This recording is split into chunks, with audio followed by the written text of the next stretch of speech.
Hey guys, I'm Greg with the Neon Tiki Tribe. Today we're going to read Tia and the Amazing Mirrors. This is book number 11 in the Neon Tiki Tribe series, and it's about body image. It's about being confident in who we are, as we are.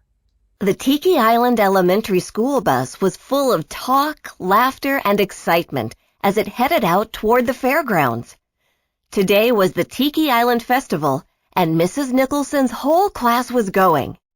The festival happened every year, and it was so much fun. There were games, rides, music, dancing, and lots of food. Kathy's favorite was the churros. "We're here already, and look who's here, too! It's Tia and Zeke!" the kids jumped and shouted. They couldn't believe they were getting to go to the festival and getting to see the neon tikis. "Hey, kids!" welcomed Zeke. "Who wants to go ride the Flying Dragon roller coaster?" "I do! Isaac shot up his hand in the air and waved it wildly. Tia and Zeke giggled, and Tia said everyone could go. The whole class headed toward the rides. They all lined up and started getting on the ride one by one. "Hold it right there," the festival worker said to Kathy. "Do you see that sign? You have to be at least as tall as the little clown to ride this ride." Kathy sighed. She really hated being little. Now, while the class rode the roller coaster, she was afraid that she would have to sit by herself. "Zeke and I are too big for this ride. Will you wait with us while the others ride the coaster?" Tia asked. "I'd love to," Kathy replied. The class decided to ride the parachute drop next. As they headed down towards the parachutes, a fair worker shouted to them, "Guess your age! Guess your weight! If I'm wrong, you win a prize!" "Hey, can you guess her age?" Ethan pointed at Kathy. Thought the fair worker. "Are you 6? Ethan burst into laughter. "He thinks you're 6. Kathy looked angrily at Ethan and walked away. The worker called after her asking, "Don't you want your prize? It's a stuffed heart." Grace saw how upset her friend was and piped in, "Give the heart to Ethan. He obviously needs one." When the kids got to the parachutes, Grace saw another clown sign planted there and knew Kathy couldn't ride.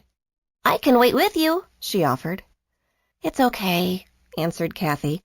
"I had a lot of fun waiting with Zeke and Tia, and I think they are too big for this ride, too." Tia, Zeke, and Kathy were playing a nearby game when they heard thunk, thunk. They looked up and saw that the parachute ride had stopped at the very top. The lady operating the ride pushed a button and pushed a few more buttons, but nothing worked. "Something is wrong and I can't start the ride," she said. Garmo, Hookah, and Pyra were at the back of the ride messing with the power box. Garmo was chewing on a bunch of the wires he had pulled out.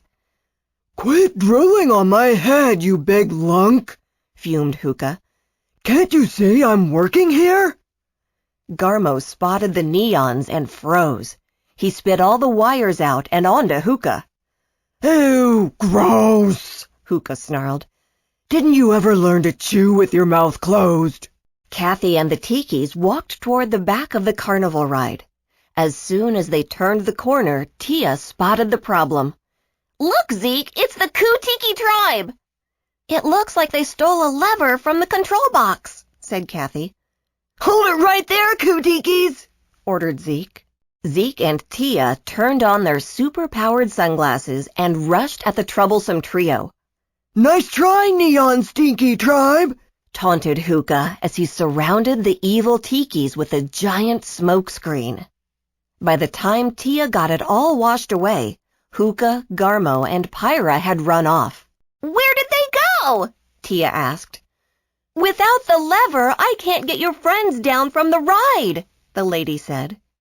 "We've got to find Garmo, Hookah, and Pyra and get that lever," Zeke said. "They couldn't have gone far, Tia. Let's search and get them to surrender the lever back to us." The Tikis went searching around the carnival. "Do you see them anywhere?" Zeke asked. "Look closely and pay attention to the details," Zeke commanded his fellow Tiki and Kathy. "I think I see them. Pyra is running the derby game," Kathy said. "Garmo is in the duck pond and Hookah is hiding in the ring toss." Zeke used his vine whip, pulling Garmo out of the duck pond and tied him up for good. Tia froze Hookah's feet so he couldn't get away, while Kathy threw rings to tie up his arms. Pyra ran into the mirror maze with the lever. "You'll never catch me! You'll never catch me!" she teased. The Tikis and Kathy ran in after her. Zeke, Tia, and Kathy looked around, but they couldn't see Pyra anywhere. The only thing they saw in the mirrors now was reflections of themselves in many different shapes and sizes. Zeke couldn't help laughing at himself. Whoa, we sure look funny in these mirrors. Kathy didn't laugh. She saw herself reflected in a mirror that made her look even shorter than she really was. "Even in the mirror maze, I look small," she sighed. "None of those mirrors show the real you, Kathy," Tia said as she turned Kathy around and looked her in the eyes. "See this one? This is the Kathy I see, the girl on the inside who is smart, friendly, and has a positive attitude. Well, what I see is two clueless Tikis and a teeny tiny girl." Pyra's voice taunted through the maze, but they still couldn't see her. Hidden from sight, she was able to use her rock shower sunglasses to trap Zeke in a pile of boulders. "Oh no, Zeke is trapped. How do we figure out where she is and stop her?" Kathy asked. Tia calmly told Kathy, "We've got to use our brains to think it through like a puzzle. We can't see her in any of the mirrors, but we can still hear her voice. What does that tell us?" Kathy thought hard. "It tells us that she is still in this room, but not in front of a mirror. She can't be below us because there is a floor. Maybe she is above us." They both looked up into the rafters, and there she was. Tia quickly used her sunglasses to blast Pyra with water. She came down like a waterfall, dropping the lever on the way down. Pyra quickly ran out of the mirror maze. The Tiki troublemakers kept running until they were out of sight. Zeke knocked the last bit of Pyra's rocks off of him and said, "We've got to get that lever back to the ride. Let's go." The lady operating the ride was finishing up with fixing the power box. "Phew!" she exclaimed. "That was such a mess. Have you got the lever?" Zeke handed her the lever. "Here it is, safe and sound." The lady looked at the lever and frowned. "Where is the pin? I need the pin to connect the lever to the ride." "Oh no," Tia said in a worried voice. "There was no pin on the lever. What do we do now?" Kathy said, "I know. It's time to think hard, just like you taught me, Tia." Kathy looked at the lever and suddenly, "I've got it!"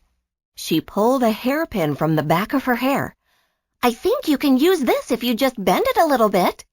The ride operator took the pin, bent it just a little bit, and attached the lever to the ride.